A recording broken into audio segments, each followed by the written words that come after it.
fury continues.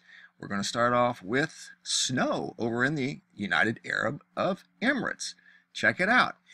This huge storm, and this is from February 3rd, yesterday, causes a freak storm in the Middle East. Snow, lightning over Dubai, high winds. They had a little bit of everything. Sandstorm. But the big deal was the snow and the winds. The winds apparently knocked over a crane, which started a fire, created all kinds of chaos. And in fact, it was so alarming to some people, they said that they just reevaluated their beliefs because of what they were seeing. Absolutely unbelievable.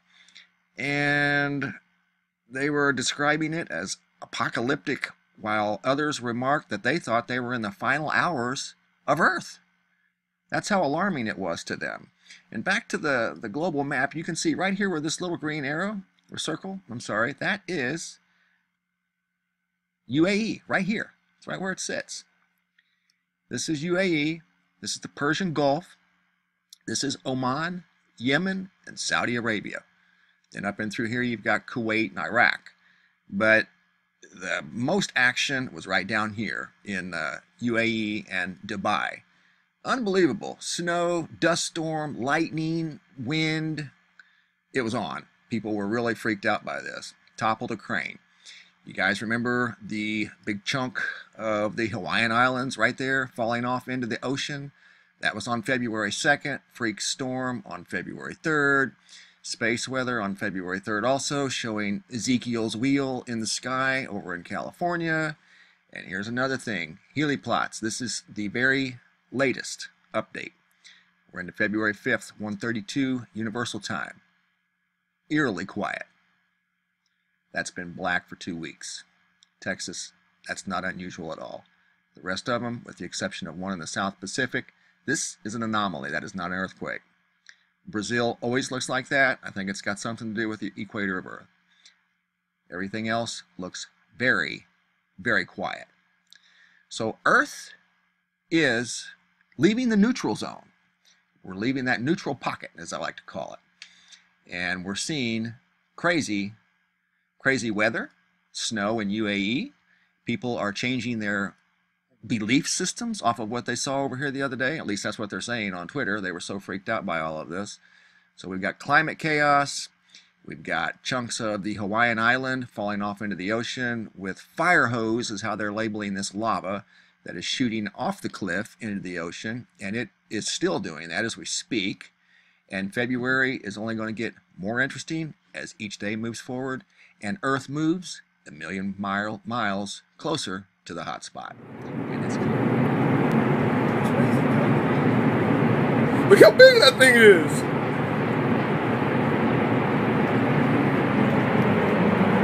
There's so much debris in the air. It's time to get inside.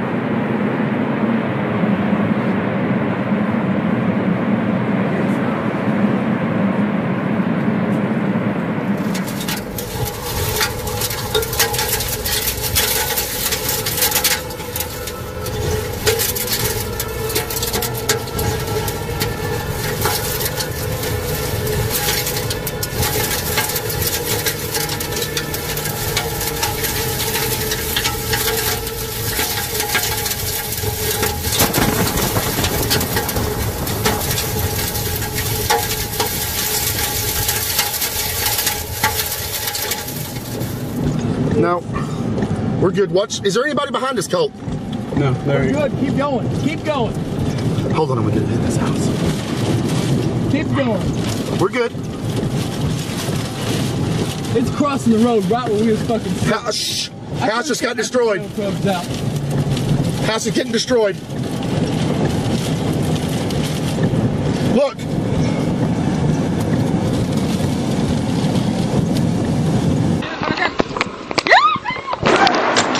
Hey, come on. ¡Hey! ¡Bájate, güey! ¡Bájate, güey! Se hubiera metido aquí, man.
You see, when they step foot in there, things will unfold quickly in the heavens. God commands his creation. Then the heavens will shake. Darkness will be all over the face of the earth because this land is desolate. When the abomination of desolation is set up, all bets are off. The days of the wrath will begin. The heavens will shake. The wind will blow at very high speeds, supersonic speeds, in certain places. There will be floods like you never saw before. Civilizations will be wiped out, displaced. Massive death will take place on the face of this earth. Do you understand that the abomination of desolation is the marker of the cosmos doing its thing? But prior to that, America must be neutralized.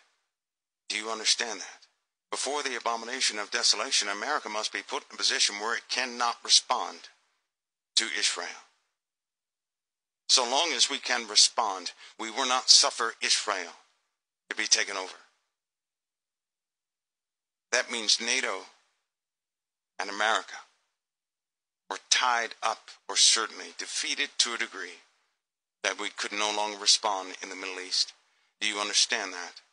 And in order for us to be neutralized, missile attacks must take place. Infrastructure must be damaged. And I'll say it again, the next war coincides with an event in the heavens. There will be an event in the heavens. And they will utilize this event for the sake of war. And they will maximize their efforts. Because nations will be in distress with perplexity, the seas and the waves roaring. Do you understand the time that we live in? Do you understand?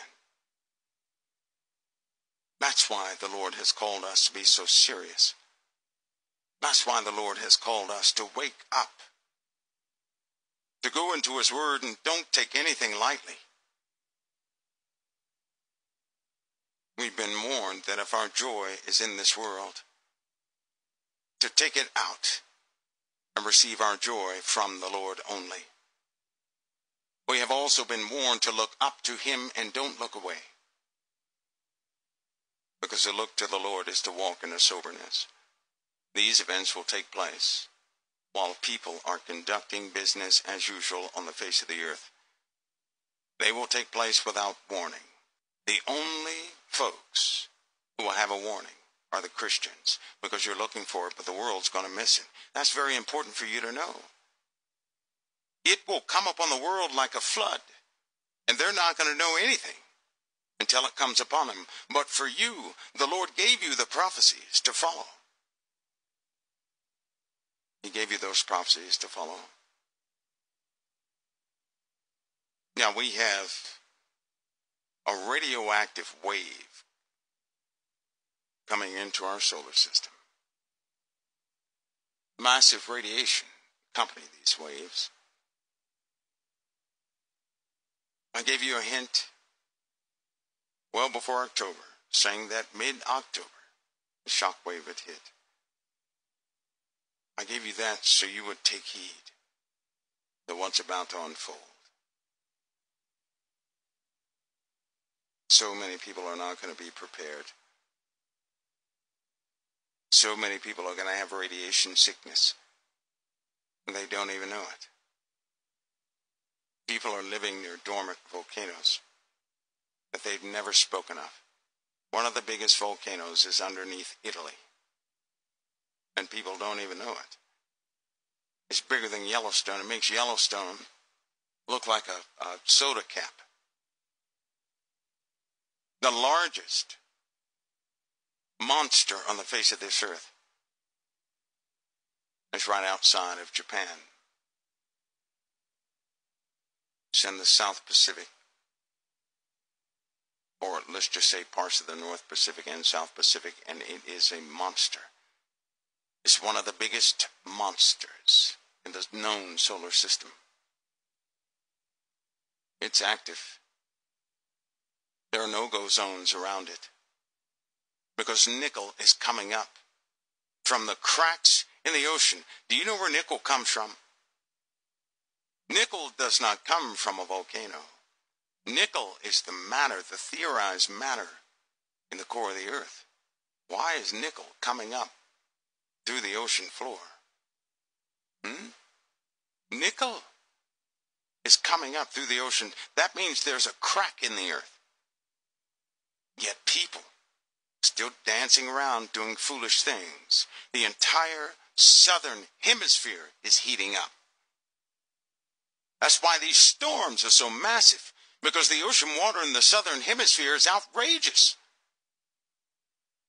The earth is beginning to tilt, and it's already vibrating. And the vibrations are becoming more enormous. Listen to me close. It is not the big earthquake people ought to be worried about.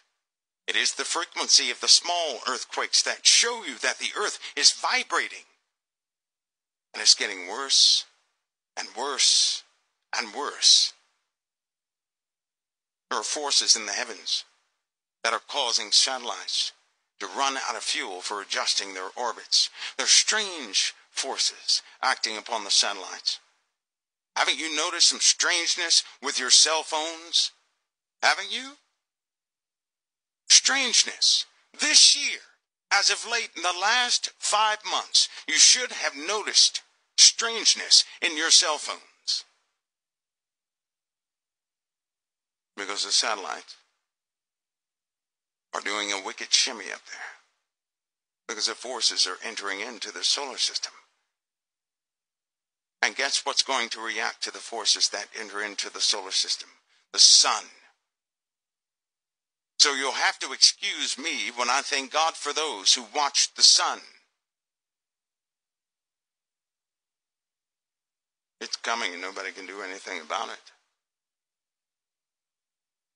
And my heart is towards my fellow brothers and sisters who say they know the Lord, but they're walking in the drunkenness of this world. My heart doesn't weep for the sinners. The Lord will send them his word, and they'll be stronger than those who have been in the church for 30 years. My heart is beginning to break for those who call themselves Christians, but are walking in the drunkenness of this world. Those who walk and think they know it all, and they know nothing. Those who are not taking this time seriously. And that's why a babe will begin to lead people. We've lost our fire. We're still complaining. We're still walking around in the wilderness, and guess what? There is no wilderness at all. There is only Christ. Now, why in the world will somebody walk around in the wilderness when we have Christ?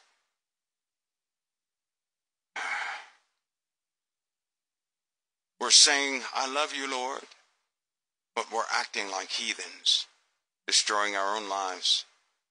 We refuse to honor those commitments we have made in view of the Lord. Many have become deceitful. And they will go to a place where there's weeping and gnashing of teeth, no matter how much they say they love the Lord. If they do the opposite, they don't even know the Lord. To know the Lord is to never work deceit. You will both love him and be fearful of him, but most importantly, you will receive the love of him, and you will say, forget sin. That puts distance between me and my Lord. Forget all these situations, even my health. Nothing will stop me, Lord. I receive how you love me first. Those who continue to toil in sin have not received the fullness of the love of Christ, and they're still in danger. Those who say they have, yet still sin, have not taken it seriously, thus they are drunken. Which means they have counted the martyrs of Jesus Christ as nothing. They are partaking in the Babylonian spirit. They seek not to make corrections in their lives. They keep doing the same thing, the falling prey to their own lusts. can't leave that guy alone, or they can't leave that woman alone, though they have been warned. And that will be the very person that will condemn you. Because the Lord charged us to overcome the flesh. It is a decision. And as he stands up in us via the Holy Spirit, so shall we stand. The Lord has placed that urgency on the hearts of many people. People in the world are calling out for a leader because they don't understand the urgency in their own spirits. They know something has to be done and done quickly. All the world knows is to say, pick a good leader. But what they ought to say is no.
Ecuador has been hit again by a powerful earthquake measuring 6.7.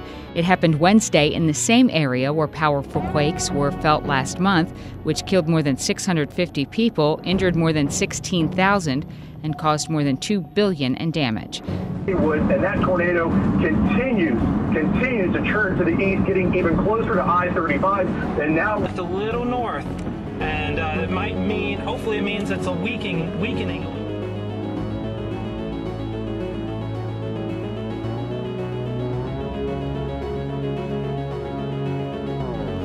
Daybreak has revealed massive landslides across Kumamoto Prefecture that has severed roads and damaged some bridges.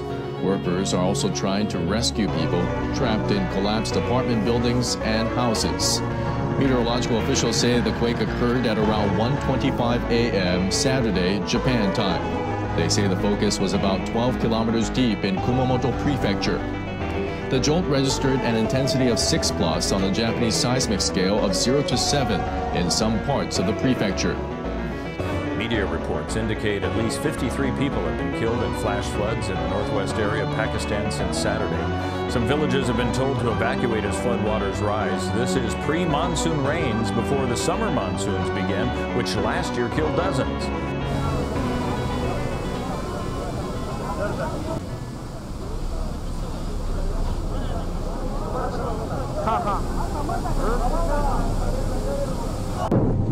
The wildfire in Spain's La Palma has been raging for 3 days. Strong winds and high temperatures have swept the flames across some 5,000 acres of the island.